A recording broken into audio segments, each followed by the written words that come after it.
Kinagsa ng maraming tao ang taunang pailaw sa pinakamahabang kalye sa Paris, France. Magtatagal ang pailaw sa kalye hanggang January 7 na susunod na taon. Si Dick Villanueva sa detalye. Rise and shine, Dick.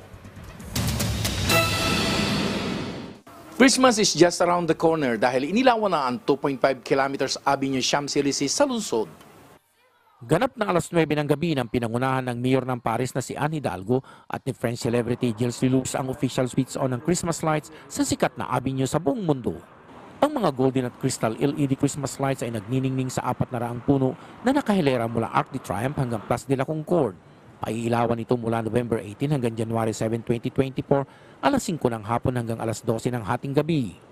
Sa bisperas ng Pasko at Bagong Taon ay magdamag itong nakasindi. Ang mga LED Christmas bulb ay isang konsepto na tinawag na Sobrilliance, ang pinagsamang sobriety at brilliance na mababa ang konsumo ng kuryente. Bumaba ito ng 98% mula 480,000 hanggang 13,300 kWh kung ikukumpara noong taong 2006. Hindi lang sa Avenue Champs-Élysées nagniningning ang mga Christmas lights. Maging sa magkabilang pedestrian ay pinunuri ng LED bulbs ang mga nakahilerang puno. Kaya naman tuwang-tuwa ang ating mga kababayan na nanonood ng pailaw dahil damang-dama na daw nila ang spirit of Christmas sa tinaguriang City of Lights. Masayang-masaya ramdam na namin ang Pasko dito sa Paris. Ano ang kaibahan ng Pasko sa Pilipinas at dito? Sa Pilipinas, September 1 pa lang naglalagay na tayo ng mga Christmas tree, ng mga decoration sa mga bahay, sa streets.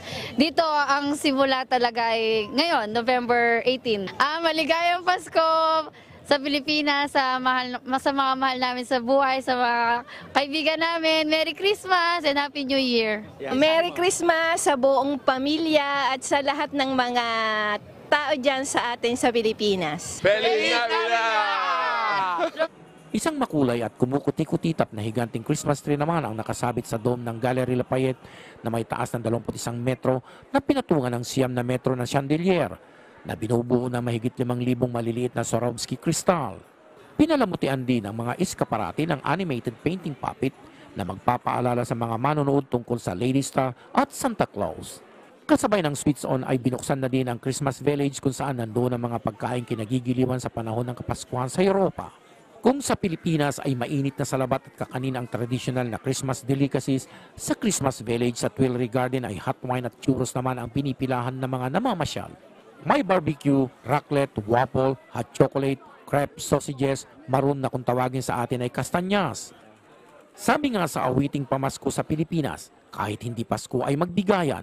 Sa Paris, kahit hindi Pasko ay mananatiling kumukuti-kutitap rin ang pamosong Eiffel Tower. Mula rito sa Paris, France, Dick Villanueva, para sa Morning Show ng Bayan, Rise and Shine, Pilipinas.